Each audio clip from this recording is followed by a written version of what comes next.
6 British car brands are in real trouble in 2026, and the one I've put at number 1 runs a factory that still turns out somewhere near 1,000 cars a day. That's the part people get wrong about collapse.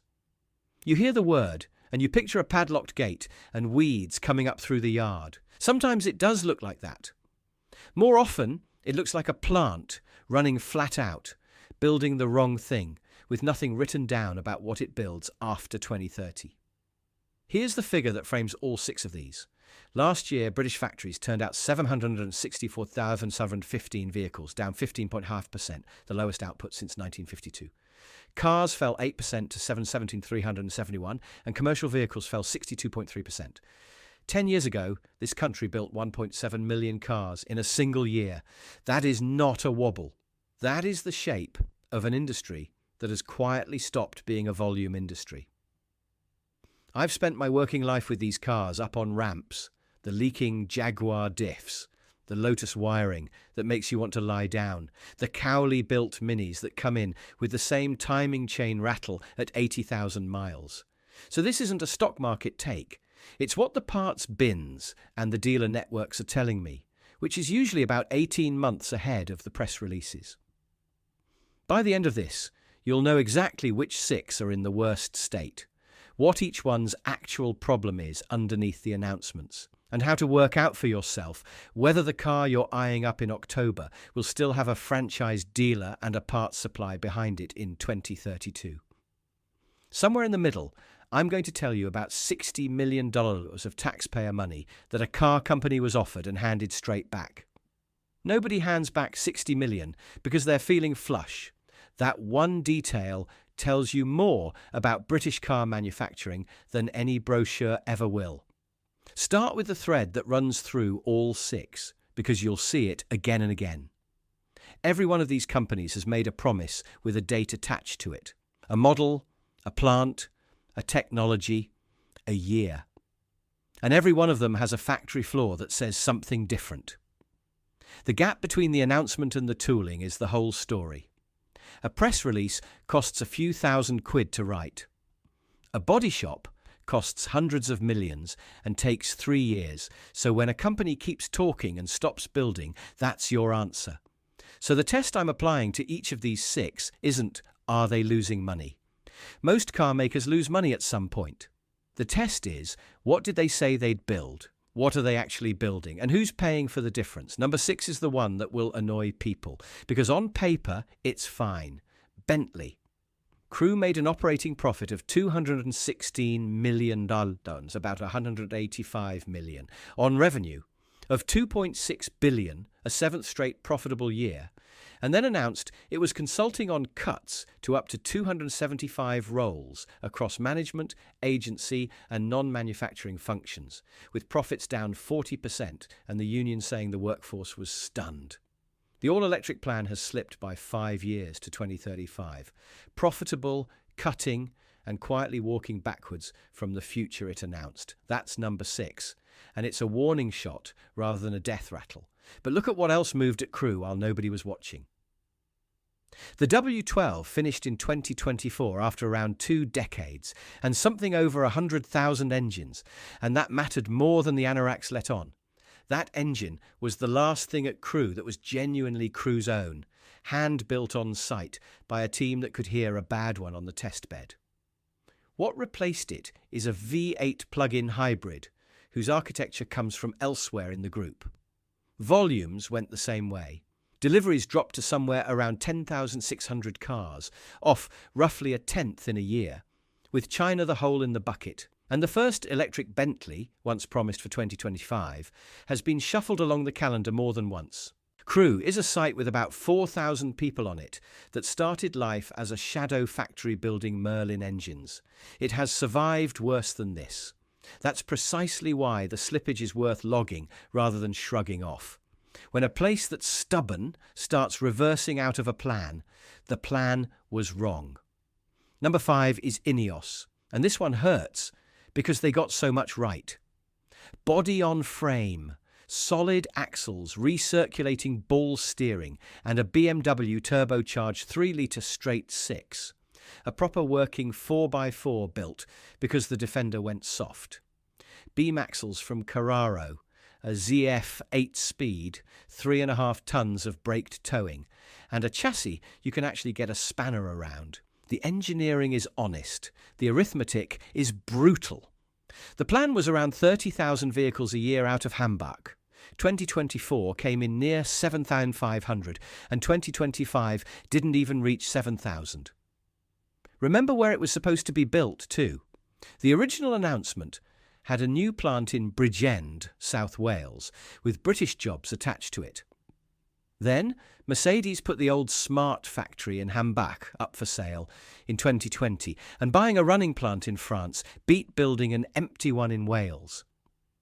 That was defensible commercially.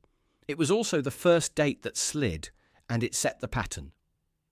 Now here's where I have to be careful with you, because Ineos is private and doesn't publish global sales figures. The loss numbers floating about don't agree. One set of reporting has the Grenadier business losing around $290 million in a year, with cumulative losses past $1.4 billion since 2018. Another puts it near $400 million last year, and total losses above $1.2 billion, with more than $3 billion owed to the parent company. I'll take the smaller of those, because that's the one closest to a filing, and it's still a bloodbath. In November, they cut several hundred office staff across Europe and the UK out of a workforce of about 1,100. American tariffs did the rest. A Grenadier lands in the States as a light truck. Prices went up after the tariff announcements, then got cut again to chase sales.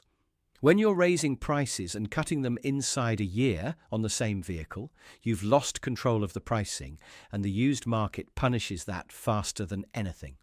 The other casualty was the second model.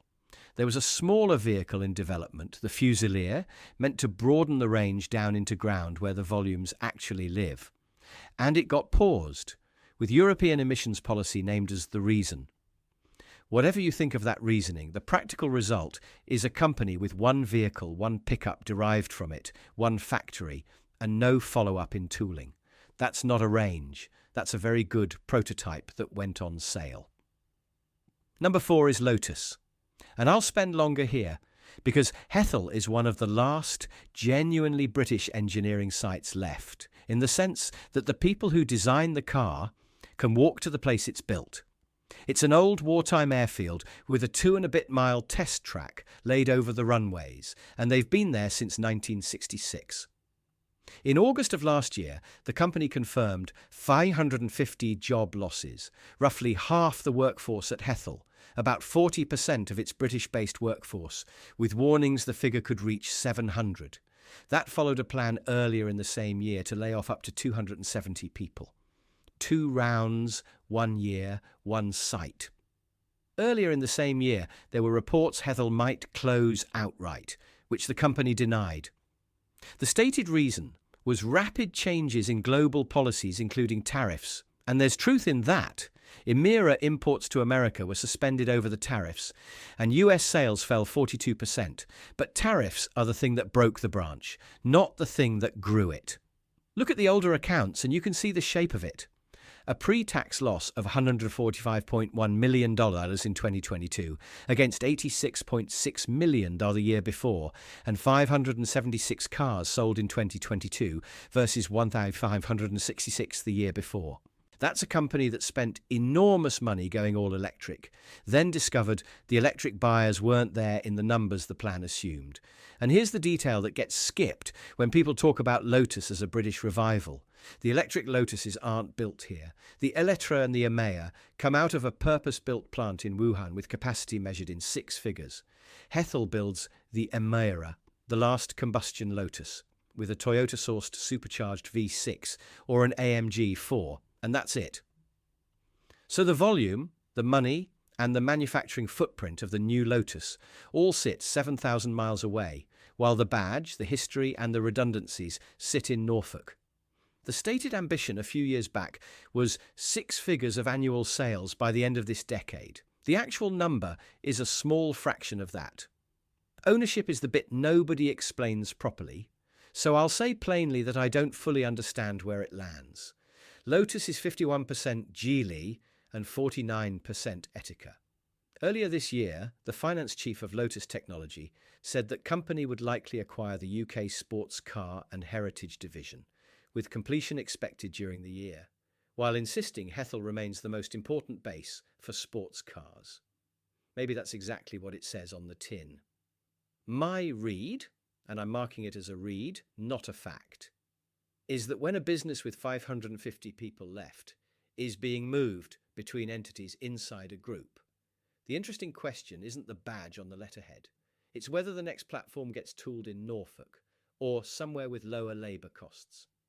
There has also been open talk of building cars in America to duck the tariff. Nobody has answered the Norfolk question in public. Number 3 is Aston Martin, and this is the one where the numbers stop being arguable. Net losses jumped 52% last year to 493.2 million.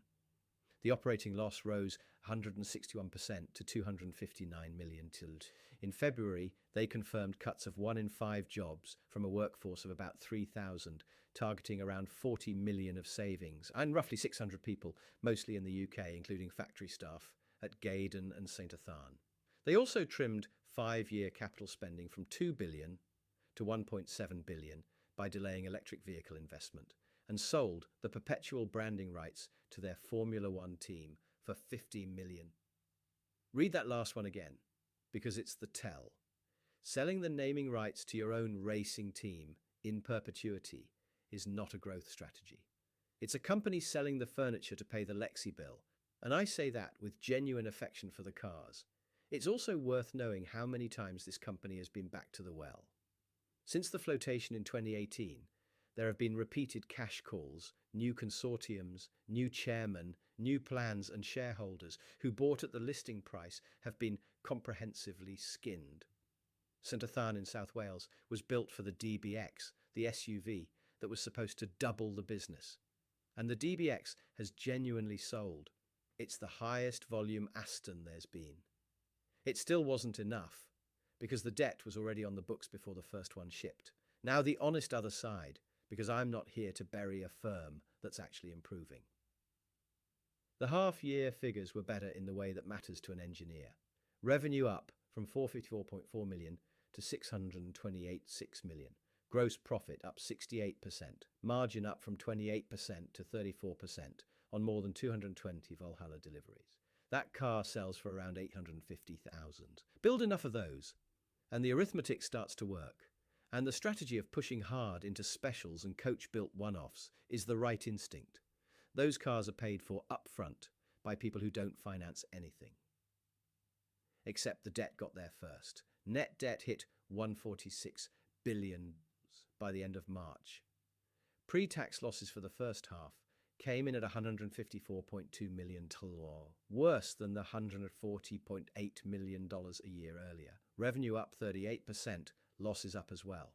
That's what it looks like when the interest bill eats the improvement before it reaches the bottom line. And the coupons on that borrowing are the sort of double-digit numbers you pay when lenders have priced in the risk honestly.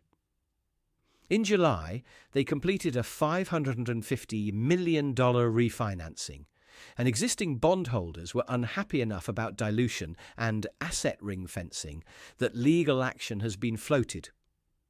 When your own lenders start briefing about lawsuits, the rescue and the crisis have become the same event, right? 3 left, and they're the 3 that actually matter for what you can buy and own in this country. If you're getting something out of this, subscribing is the whole payment I'm after.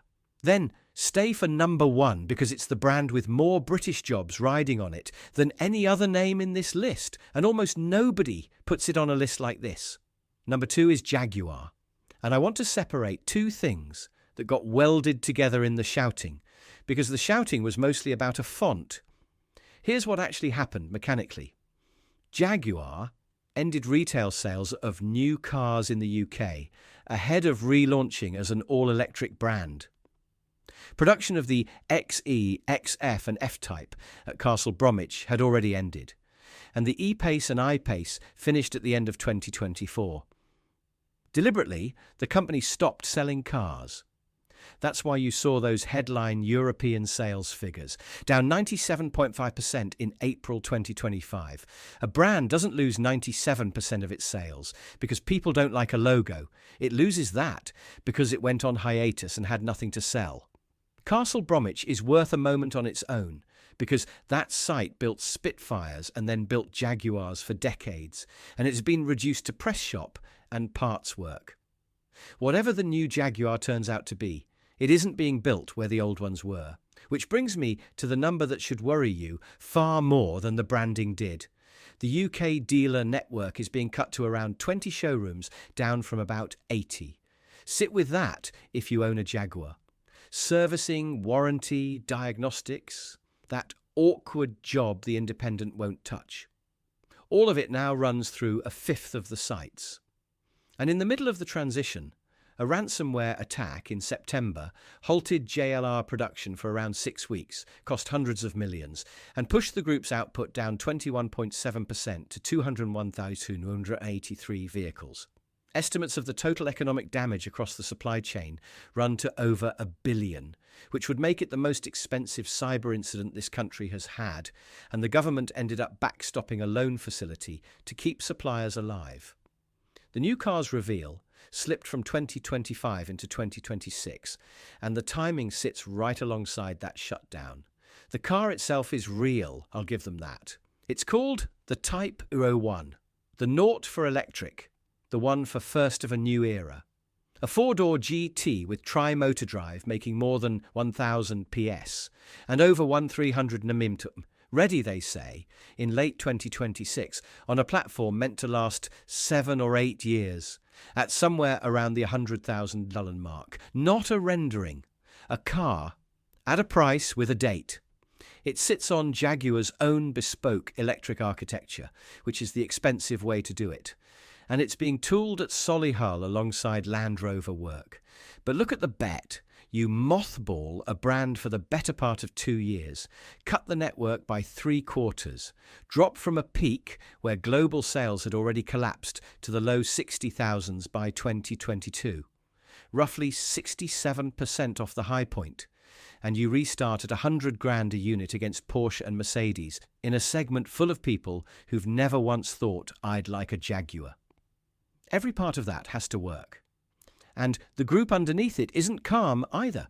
JLR retail sales in the first quarter of this financial year fell 15.3% to 80,000 units, with wholesales down 9.2%, blamed on supply constraints, including a fire at a major component supplier, Middle East disruption, and the wind down of the old Jaguars. Number one is Mini, specifically Cowley, Oxford, a plant that has been building cars since 1913, employs somewhere between 3,000 and 4,000 people, and turns out up to 1,000 Minis a day. I know, it doesn't feel like a collapsing brand. Minis sell. The showrooms are busy. That's exactly why it's number one, because this is what real trouble looks like before anyone will admit it. In September 2023, the announcement came. $600 million into Cowley, new production lines, an extended body shop, a new battery installation area, with 2 electric models starting there in 2026. Government funding was attached, understood at the time to be worth around $75 million. It was called a vote of confidence in British manufacturing. Everybody said the words. Then, in February 2025, this. BMW paused the $600 million upgrade and declined the related $60 million government grant. Its stated reason was multiple uncertainties facing the automotive industry. That's the $60 million I promised you at the start. A company does not hand back £60 million of somebody else's money because things are going well. It hands it back because taking it means committing, and it isn't ready to commit. So what does Oxford build now? Combustion-engined Minis, the 3-door and the convertible, while the electric hatch and the Aceman are imported from China. The electric ones come out of a Great Wall joint venture plant at Zhangjiagang, and going into the EU they cop a tariff of 20.7%, though the UK hasn't added a penalty of its own. The Countryman, meanwhile, is built in Leipzig. Meanwhile, the site is still, on paper, due to be electric only by 2030, the same year this country stops the sale of new, pure petrol and diesel cars. And Cowley doesn't stand alone. The pressings come from BMW's plant at Swindon, which exists more or less to feed Oxford and employs well over 1,000 people. The petrol engines come from Hams Hall near Birmingham. That's 3 sites, and the best part of 6,000 jobs hanging off one product decision, which is why this is number 1 and Bentley isn't. Do the sums on that. A plant, thousands of jobs, building only combustion cars, with a hard stop 4 years out, and no tooled electric line. And as of the middle of this year, the reporting was still that BMW is reconsidering electrifying Oxford, with trade barriers and rising costs cited, leaving the medium term in doubt. Here's my honest position, and I'll flag it as opinion. I don't fully buy the stated reason. Battery supply from inside Britain and Europe has moved on a long way since that pause. There's a cell plant in Sunderland that started production in March. What I think is going on, and I could be wrong, is simpler and colder than any policy argument. Cowley makes money today building petrol minis. The import duty on Chinese-built electric ones is a known cost. And a company will always prefer a known cost to a £500 million decision. That's not a conspiracy. It's a spreadsheet.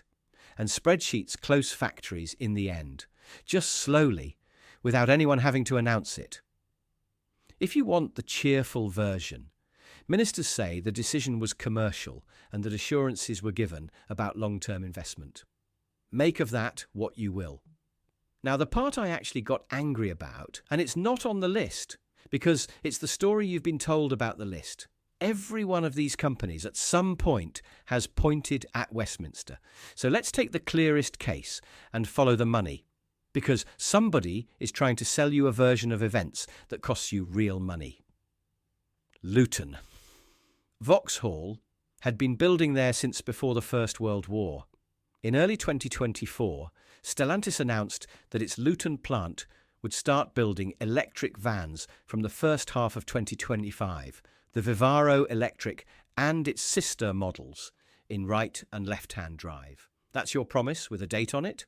Months later, the same company announced the closure of that plant, 100 jobs at risk, and blamed the UK's zero-emission vehicle mandate. That's the sentence that went round the country. The green rules killed Luton. Now, hold that sentence against what happened next. In April 2025, the government softened the mandate. Hybrids were confirmed on sale until 2035, and the fines dropped from $15,000 to $12,000 per car and $18,000 to $15,000 per van. Manufacturers got to shift excess credits between cars and vans. The Department for Transport's own position was that very few firms were expected to pay anything at all. The flexibilities were built so brands could offset slow EV sales now by overperforming later. And here's the detail that should genuinely irritate you. Paying the penalty is technically a legitimate form of compliance rather than a fine. It's a price on a menu. The regulation everyone said was fatal got softened, and the fine nobody expected to pay got cheaper, and Luton shut anyway. The last van came off the line, and the majority of employees left by the end of May. A few hundred were offered moves to Ellesmere Port up the country. Stellantis UK van output went from more than 105,000 units to just over 31,000, a 70.6% fall. You were handed a story about a rule, and what actually happened was a company consolidating 2 plants into one because one plant costs less than 2. The rule was the reason offered to you. The consolidation was the decision, and you are paying for the difference twice. Once as a taxpayer, in the subsidies that come with every vote of confidence. Ellesmere Port itself was retooled with $100 million of company money and a $35 million taxpayer subsidy. And again, as a buyer, because that plant makes about 14,500 small electric vans a year, into a market where electric vans are under 12% of sales, while the mandate ramps towards 70% by 2030. Understand what that sentence buys them. Every time a factory closes with a rule named as the cause, the rule takes the blame, the boardroom takes the saving, and you are invited to argue with your neighbour about net zero instead of asking who actually signed the closure notice. It works beautifully. It has worked on all of us at least once. You know the sentence now. Next time a plant closes and a regulation gets named in the first paragraph, look for the second paragraph. The one about consolidating production at the other site. That's the real one. It will be there. There's a skill buried in all of this. And it's not a car skill. It's the skill of reading what an organisation does with its money instead of listening to what it says about its future. The old hands in this trade always had it. They didn't judge a manufacturer by the adverts. They judged it by whether the parts came next day, whether the workshop manual made sense, whether the same bracket got used on 3 models because somebody sensible had made a decision and stuck to it. That's judgment. And it's learned the same way you learn to hear a dry bearing before it fails, by paying attention to the small stuff long enough that patterns show up. You can apply it to anything. A company that hands back £60 million is telling you something. A company that sells its racing team's name in perpetuity is telling you something. A company that keeps announcing dates and moving them is telling you the honest truth, just not in the sentence it thinks you're reading. None of that requires an economics degree. It requires the same suspicion you'd bring to a car with fresh underseal on a 12-year-old sill. So here's the practical bit. Not a rule of thumb. A procedure you can run on any badge this year or in 5 years with your own numbers. 6 checks in order. 1. Count the franchise dealers within 50 miles of you today on the manufacturer's own website. Not nationally, yours. If that number has fallen in 3 years, everything about owning the car gets worse and slower. 2. Ask a dealer parts desk for the price and lead time on one boring wear item and one body panel, a rear light unit, a wing. Boring parts are the honest ones. If the panel is weeks away now, it will be months in 2032. 3. Find out where the next model is being tooled and whether the money has actually been released. Not announced, released. Paused investment is the single loudest signal in this whole industry, and it's public information. 4. Check who owns the brand and what else they own. A niche mark inside a group that shares platforms has a future. A niche mark that has to fund its own architecture. Jaguar is funding a bespoke platform of its own, is carrying a cost per car that has to come out of somewhere. 5. Look at the number of cars sold, not the number of headlines. 7,000 against a plan for 30,000 is the kind of gap that ends in a decision. 6, and this is the one people forget, cost the tax you'll pay across your ownership, not just the price on the windscreen. From April 2028, electric cars pay 3p a mile and plug-in hybrids 1.5p, on top of standard vehicle excise duty rather than instead of it. The design was locked in this July. At 8,500 miles a year, that's roughly 255 filers in the 2028-29 tax year. Run it on your mileage before you sign anything. Then apply the results honestly.